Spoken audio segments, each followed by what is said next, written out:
The silent passenger knew everything about their fake marriage. Episode 4, You Stole My Life. Darkness swallowed the underground room. Nobody moved. Nobody spoke. The words painted on the wall seemed to glow inside my mind. You stole my life. The distorted voice echoed around us. Slow. Calm. Controlled. As if the person behind it had waited years for this moment. Then the lights flickered back on. For a brief second, I saw movement near the far end of the room. A shadow. A person. Standing near the exit. Before anyone could react, the figure disappeared. Marcus immediately rushed forward. The investigators followed. But when they reached the corridor, it was empty. The person was gone. Vanished. Just like every other time. I turned back toward the journal. My hands trembled as I opened it again. The final pages contained dozens of photographs. Newspaper clippings. Wedding announcements. Business articles. Every page connected to one event.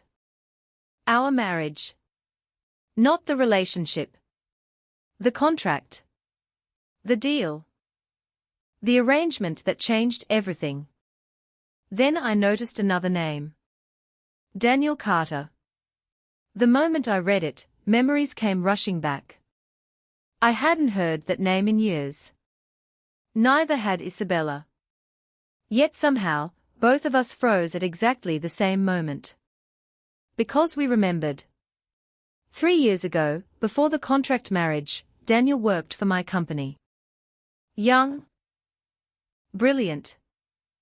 Ambitious. Everyone believed he would become one of the youngest executives in company history. Including me. But Daniel made one mistake. He trusted the wrong people. When our financial crisis began, the company needed someone to blame. Investors wanted answers. Shareholders wanted accountability. The board wanted a sacrifice. And Daniel became the perfect target. His reputation was destroyed almost overnight. The media attacked him. His career collapsed. Every opportunity disappeared. The company survived. Daniel didn't. At least that was what we believed. The journal contained dozens of pages about him. Every article. Every interview. Every accusation. Then came the final newspaper clipping. The headline read, Former executive vanishes after public scandal. Nobody had seen him since. Until now. Isabella slowly sat down. Her face was pale. You think Daniel is the silent passenger? I stared at the evidence. It makes sense. The ruined career. The years of surveillance. The revenge obsession. Everything pointed toward him. Marcus wasn't convinced. Maybe.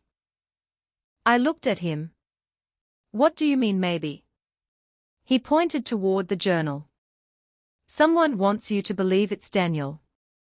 The room became silent. Because he was right. The evidence felt almost too perfect. Almost as if it had been arranged. Prepared.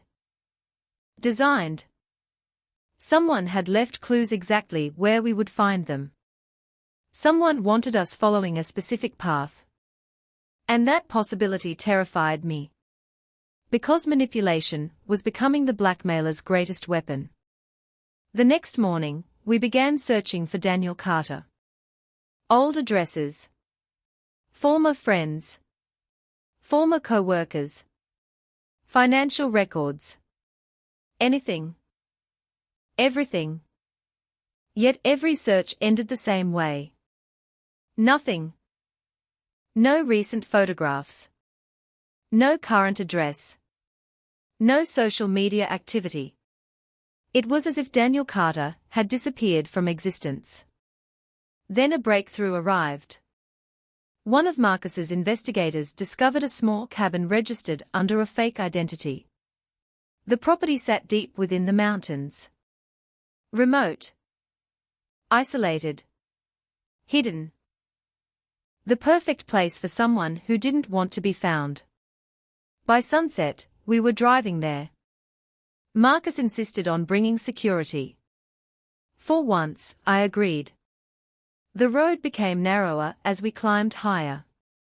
Dense forests surrounded us. Dark clouds gathered overhead. Rain began falling again. The same rain that seemed to appear whenever the silent passenger was near. After nearly 2 hours, we reached the cabin. A single light glowed inside. Someone was there. My heart pounded.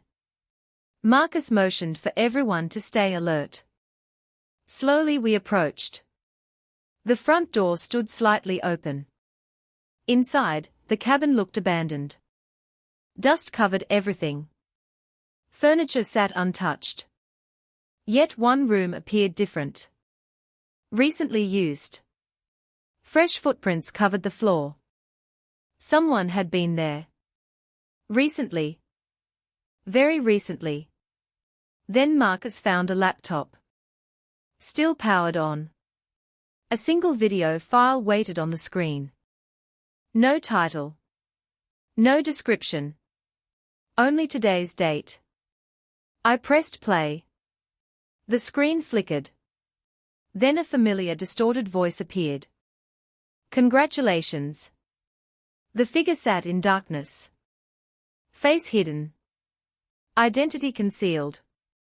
You finally found one of my safe houses. My pulse quickened. The figure continued. But you're still asking the wrong question. The room became silent. The voice laughed softly. You keep asking who, when you should be asking why. A photograph appeared on screen. Daniel Carter. Then another. Then another. Hundreds of images flashed rapidly. The voice continued. Daniel was only the beginning. My stomach dropped. The figure leaned forward slightly. One ruined life became 2. Then 3. Then 4. Your fake marriage created victims. The screen filled with faces. People neither Isabella nor I recognized. Former employees. Business partners. Contractors. Families. Lives damaged by decisions we never even knew existed. The voice continued. Daniel wasn't special. He was simply the first.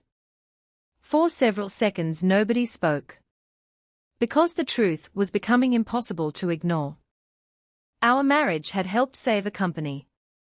But it had also destroyed other people. People we never noticed.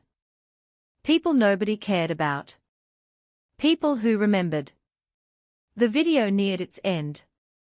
The figure spoke one final sentence. And that sentence changed everything. By the time you discover the real silent passenger. A pause. It will already be too late. The screen went black. The video ended. The cabin became silent. Nobody moved. Nobody spoke. Because we all understood something terrible. Daniel Carter might not be the mastermind. He might only be part of the story. A victim. A clue. A distraction. The real silent passenger could still be out there. Watching. Waiting. Planning. As we prepared to leave, Marcus noticed something attached beneath the desk. A small envelope. Inside was a photograph. A recent photograph. Taken only days ago. The image showed Isabella standing outside the mansion. Alone. Unaware she was being watched. Written on the back were 6 chilling words. She hasn't told you everything. My blood ran cold. Slowly I turned toward Isabella. Her face instantly changed. Fear. Shock. Guilt. For the second time, I saw it.